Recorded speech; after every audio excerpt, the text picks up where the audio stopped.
सहित अनंतपाल का जेल से भाग जाना और प्रदेश के 2 दर्जन नेताओं पे हमले, किसान के बेटों पे हमले, ये वसुंधरा सरकार के कानून की पोल खोलते हैं। मैं इस पूरे प्रकरण की, क्योंकि उन 3 उठाई गिरोह की, उन चवन्नों की इतनी हिम्मत नहीं थी कि वो हरवीर सारण के गोली मारे। इसके पीछे निश्चित रूप से सत्ता के अंदर बैठे स्थानीय नेताओं के साथ साथ इस हनुमानगढ़ जिले के और बारी क्षेत्र के भी बड़े नेताओं का उन अपराधियों के सर पे हाथ है, सर पे साया है और उन्होंने उन अपराधियों को हरवीर सारण की हत्या करने के लिए मोटी सुपारी दी थी। मैं चाहता हूं कि राजस्थान की सरकार कहीं से भी जांच कराएगी तो जांच को दबा देगी।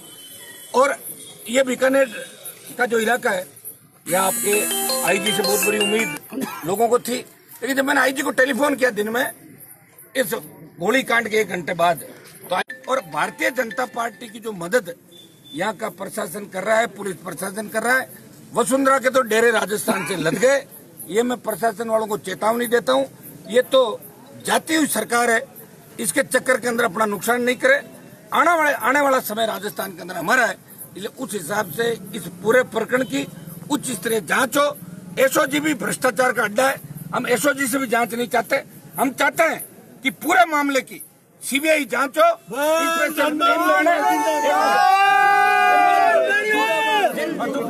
सीबीआई जांच, पूरे मामले की सीबीआई जांच हो। पहले हरवीर सारण को 302 के अलग अलग 2 मुकदमों के अंदर 20 साल पहले के मुकदमों के अंदर सरकार गिरफ्तार करती है और हाई कोर्ट 20 दिन बाद ही उनको बेल दे देता है और पुलिस को फटकार लगाता है। उसके बाद उनकी पत्नी नीलम सारण को बिना नोटिस दिए हुए डीएलपी निलंबित करती है और हाईकोर्ट स्टे दे देता है। यहाँ स्थानीय नेता अब सहानुभूति बटोरने के लिए कुछ प्रयास कर रहे होंगे। बाकी नीलम सारण का निलंबन और हरवीर को जब सलाखों के पीछे डलाया था तो पूरी हनुमानगढ़ की भारतीय जनता पार्टी के सारे नेताओं का हाथ था और ये मुझे अच्छी तरीके से पता है। अब इससे जघन्य अपराध नहीं हो सकता, ये तो अति हो गई। अब तो कोई व्यक्ति सुरक्षित नहीं। अगर प्रेस का आदमी भी सही बात कहेगा और हम भी सही कहेंगे तो हमारी भी जान जा सकती है वसुंधरा की सरकार के अंदर। इसलिए हमें इस गुंडागर्दी से राजस्थान के अंदर लड़ना है। गैंगवार जो राजस्थान के अंदर मंत्रियों के संरक्षण से, वसुंधरा के संरक्षण से पनपा है, इस गैंगवार का खात्मा करना है। या तो सरकार हमारी बात मान ले, नहीं तो इस आंदोलन को कल से इतना उग्र कर देंगे राजस्थान के अंदर जो सरकार को अंदाज भी नहीं होगा। गौरव यात्रा धरी रह जाएगी और राजस्थान की सरकार के घुटने टिकाएंगे। सीबीआई जांच के साथ साथ जितने भी दोषी पुलिस के अधिकारी जिनके इलाके के अंदर ये घटना हुई है, उनकी जांच भी होनी चाहिए। वो सब संदेह के घेरे के अंदर है। अगर ये बात हमारी मान ली जाती है तो हम इस आंदोलन के बारे में आगे विचार करेंगे। पहले परिवार से मिलने के लिए मैं यहाँ से रावतसर जाऊंगा, उनको ढांढस बंधाऊंगा और इस दुख की घड़ी के अंदर हनुमान बेनीवाल नहीं, पूरे राजस्थान का किसान का बेटा हरवीर सारण को न्याय दिलाने के लिए हमें लंबी लड़ाई लड़नी पड़े राजस्थान के अंदर और दिल्ली तक लड़नी पड़ी। हम उन ताकतों को याद दिला देंगे जिन्होंने जघन्य अपराध इस किसान के बेटे को हनुमानगढ़ की धरती पे ये विधायक बनने से रोकने का इसको प्रयास था। 30 तारीख को ये कोई अपनी बड़ी सभा करना चाहते थे जिससे कांग्रेस और भारतीय जनता पार्टी के नेता बौखला गए और बौखलाहट के अंदर इन नेताओं ने ऐसा कदम उठा लिया जो उन पे भारी पड़ेगा। हरवीर सारण अकेला नहीं है, लाखों जवान, किसान और हनुमान बेनीवाल और पूरी राजस्थान की किसान ताकत इस हरवीर सारण को परिवार के साथ इस दुख की घड़ी के अंदर हम साथ हैं और जब तक इस परिवार को न्याय नहीं मिलेगा हम लंबी लड़ाई लड़ेंगे। और वसुंधरा की गौरव यात्रा को अगर बीच में रुकवाना पड़ा तो हम वसुंधरा की गौरव यात्रा को रोकने के लिए कुछ भी करेंगे। ये मैं आह्वान इस हॉस्पिटल से करने के लिए आया हूँ। मीडिया के भाइयों को भी विशेष रूप से कहूंगा कि इसके अंदर नौर में भी जो 3 हत्याएं पहले हुई थी वो सीबीआई जांच, सुतार परिवार के जो बच्चे थे कितने वर्ष हो गए अभी तक उसकी जांच नहीं।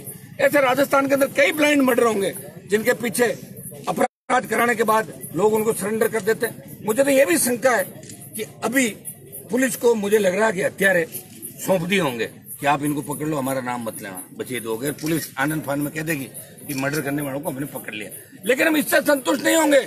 मर्डर करा किसने, इस बात की पोल भी खुलनी चाहिए। मर्डर करने वाले जितने दोषी है उतना मर्डर कराने वाले भी दोषी है।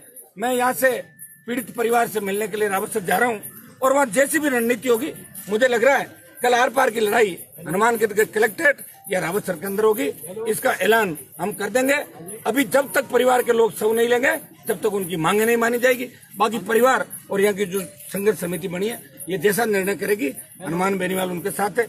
अगर मुझे 1 महीना भी यहाँ की सड़कों पर बैठना पड़ा, अगर मुझे सड़क पर लेटना पड़ा और गोली भी खानी पड़ी, तो हनुमान बेनीवाल किसान के बेटे को न्याय दिलाने के लिए गोली भी खाएगा। मैं ये भी नहीं चाहता कि कोई गलत व्यक्ति इस 302 के मामले में फंसे। मैं ये भी नहीं चाहता कोई राजनीतिक रूप से किसी का नुकसान हो, लेकिन जिसने ये हत्या करवाई है वो व्यक्ति शिकंजों के पीछे होना चाहिए, चाहे वो कितना ही बड़ा दादा हो और चाहे कितना ही बड़ा नेता हो। कानून के सामने सब समान है। जब बड़े बड़े मंत्री जेल के अंदर हो सकते हैं और आसाराम बापू राम रहीम जेल के अंदर हो सकते हैं, तो सारी ताकतें जिन्होंने जघन्य हत्याकांड को अंजाम दिया उनको सलाखों के पीछे डाले। और इसकी कमी खामियां ऐसे नेताओं के ऊपर जो हमले राजस्थान के अंदर हो रहे हैं, इन हमलों में कमी कैसे हो, इनकी पुनरावृत्ति नहीं हो। एक कमेटी का गठन करके ऐसी पुनरावृत्ति रोकने के अंदर जिन जिन अधिकारियों का इसके अंदर दोष हो उनको भी इस इलाके से हटाया जाए। ये हमारी प्रमुख सीबीआई जांच और अधिकारियों पर कार्रवाई, ये हमारी प्रमुख मांग है। जब तक ये मांगे सरकार नहीं मानेगी तब तक न तो यहाँ से हम मिलेंगे और न रावतसर से लेंगे, और अगले निर्णय रावतसर के अंदर बैठने के बाद कर देंगे। इस बार